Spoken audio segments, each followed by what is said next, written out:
Sí, claro, presumía de comprar trajes a todo el mundo. Trajes y hacer un traje y hacer lo que hiciera falta, ¿no? Más que presumir, él lo daba como por algo normal, no era algo normal, que lo hacía con todo el mundo. ¿El Bigotes le dijo a usted que en Valencia hacían lo que querían? Sí, está grabado en una conversación sobre el tema del Papa. Cuando estaban preparando todo el tema del Papa, él nos comentó eso: en Valencia hago lo que quiero, me van a nombrar no sé qué coordinador de sus muertos, como dice él, hablando del Papa y la Iglesia, pues los muertos vienen siempre a colación, ¿no? Y entonces sí, claro que hacían lo que querían. De hecho, bueno, ahí están todos los temas, todo el tema de la visita del Papa, Radio Televisión Valenciana, la Fitur, en fin, estaban en todas partes donde querían, estaban. ¿Correa le llegó a recomendar al sastre que le hacía los trajes de Camps? No, me recomendó otro sastre, al que sí, otro sastre, y me parece que quiero recordar que me hizo un par de trajes en su día y no, yo a José o sea, no Tomás tiene usted no tiene ningún traje de José Tomás. No tengo ningún traje de José Tomás, no lo tengo. Le conocí a posteriori, le conocí por teléfono. He hablado con él por teléfono, pero nunca tuve el placer de conocerle. Usted vio el dinero de la trama, ¿no? Sí, dinero negro, vamos. El dinero. Había cajas B, había mucho dinero, sí, había mucho dinero. La trama movía mucho dinero. No sé dónde leí el otro día, sí, que usted ha recibido durante todo este periodo grandes amenazas, ¿es cierto? Por supuesto, claro, pero yo no tengo ni protección policial, no tengo nada. Incluso estoy imputado, ¿no?, en la causa de Gürtel. Posiblemente al final el único condenado sea yo por haber denunciado esta trama, ¿no? Posiblemente, no me extrañaría. ¿Sabe de dónde viene? ¿Usted que ha grabado conversaciones? ¿Usted que ha grabado conversaciones y ha hecho prácticamente de investigador privado? ¿Sí? ¿No tiene idea de dónde vienen estas amenazas?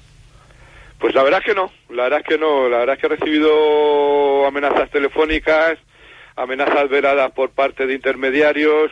Mi mujer sufrió 2 accidentes de tráfico bastante raros. Bueno, en fin, esto es lo que pasa cuando se denuncia un partido político, ¿no? Las tramas hay mucho dinero, hay muchos intereses.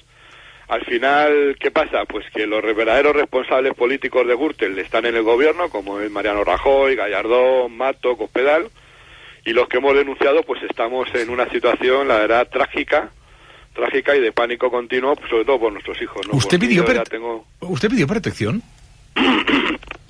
No he querido protección, porque hubiera parecido que había pedido algo, que había hecho Yo nunca he hecho ningún pacto ni con Fiscalía, ni con ningún juez, ni con nada. Yo soy consciente de que yo lo único que he hecho ha sido ejercer mi deber de ciudadano y no quiero protección. Hay un compañero que quiere preguntarle, Jordi Barbeta, sí. Pero antes, tengo la sensación de que ha dicho, ha insinuado, de que alguien accidentó a su mujer. Sí, la han sacado de la carretera 2 veces, sí. Caray. ¿Y no sabe quién? No sabemos quién es. Lo hemos denunciado y no sabemos nada. Señor Peñas, le pregunta a Jordi Barbeta. Muy bien, buenos días, Jordi. Buenos días. Recuérdenos, ¿cómo se pone usted a escuchar 80 horas de conversaciones? Eso una persona, primero, ¿qué es lo que recuerden, qué es lo que le motivó eso y eso cómo se hace, ¿no? Porque de hecho eso es una práctica de entrada ilegal, ¿no? ¿Una práctica, perdona? De entrada es ilegal escuchar a la gente, ¿no? Es ilegal escuchar una conversación telefónica. Yo puedo grabar mis conversaciones perfectísimamente. Sí. Y sobre todo si es una conversación... Claro, pero me está hablando de 80 horas. Eso, hombre, esto está... Usted, dijéramos, está absolutamente decidido a... Bueno, explique un poco como persona, o sea, el sentimiento personal que le lleva a todo eso y cómo se organiza. Bueno, es muy complejo porque, antes de todo esto, ya he dicho, yo tuve un problema con el Partido Popular. Entonces ahí se denunció una trama de una venta de pisos, una cosa muy complicada, entonces quedó en nada, ¿no? En ese momento yo me quedé un poco impactado en el sentido de que como una cosa tan clara y tan evidente, pues se quedaba en nada, ¿no? Cuando yo me doy cuenta, como he dicho anteriormente, en una conversación que estoy ante una comunidad mafiosa, yo no puedo ir a un juzgado, a un juez y decir, oye, que es que estos son muy malos todos, ¿no? Entonces tengo que decidir. Podía haberme ido a mi casa, yo soy funcionario, haber trabajado mis mañanitas y mis tardes como abogado que soy, y haber vivido bien, pero muy intranquilo, o quedarme ahí, aguantar el chaparrón y de una manera o de otra intentar sacar el mayor número de pruebas posibles. ¿Cómo se hace esto? Pues con mucho miedo, porque no estamos hablando de una pandillita pues que hace trampas con una maquinita o a los chinos, no, o sea, estamos hablando de una trama de corrupción muy importante donde estaba metido el segundo partido del país en ese momento, ¿no? El partido de la oposición, el Partido Popular. ¿Cómo se hace? Pues bueno, pues repito, con mucho miedo, con mucho cuidado. En un principio empecé a grabar con un MP3, que era un aparato para escuchar música, pero que tenía también función de grabación. Eso me hizo también perder muchas grabaciones porque no controlaba mucho el aparato, ¿no? Y luego ya compré una grabadora, pues como la que podéis tener cualquier periodista vosotros, ¿no? No sé si Martí Perarnau té alguna pregunta pel senyor Peñas. No, yo más que nada estoy anonadado. ¿Cómo ha contado usted ya las razones de cómo se decidió a iniciar este proceso? Sí. ¿Cómo acabará este proceso?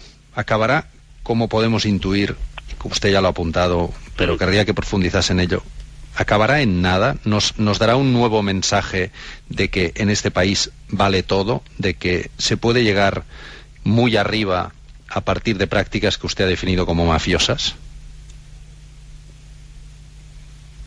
Està aquí o no? S'ha tallat? S'ha tallat o està pensant molt la pregunta? Jo crec que s'ha tallat aquesta conversa que estàvem mantenint amb el senyor Peñas, que de seguida recuperarem, efectivament s'ha tallat, que de seguida recuperarem. És fascinant el relat dels fets, és esfereïdor. És esfereïdor, sí. Va, i és lamentable. A mi el que realment m'impressiona és això de la decisió individual de gravar. Sí, buenos días. Sí, aquí estamos, señor Peñas. Sí, ha habido un corte, perdonad. Sí. Bueno, estaba hablando de cómo va a terminar esto. Digo que los mayores responsables políticos de Gürtel están ahora en el gobierno. Uno es el presidente del gobierno, que sabía perfectamente lo que hacía la trama, y en vez de denunciar la trama, no hizo nada. ¿Usted está convencido de esto? No, es que esto está en los papeles, esto está publicado. Esto está publicado en el país y en el público. Vamos a ver, al señor Mariano Rajoy y a la señora Esperanza Aguirre se le dice que en un pueblo de Madrid va a dar un pelotazo el señor Correa. Ese pelotazo se lleva a cabo. Y el señor Rajoy no hace nada. Lo único que dice es que lo echó de Génova. Pero bueno, ¿qué es esto? ¿Pero qué es esto? Un señor que como él era congresista y no denuncia esto. Y ahora es presidente del gobierno.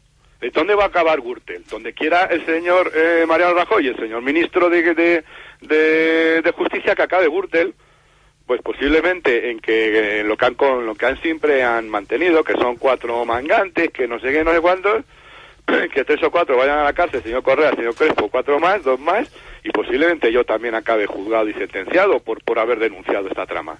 Y entonces lo que se va a lanzar a España y a todos los ciudadanos es, oye, cuidadito con los políticos, no te metas con los políticos ni con los partidos políticos, que somos muy peligrosos. Entonces, en eso es en lo que va a acabar Gürtel.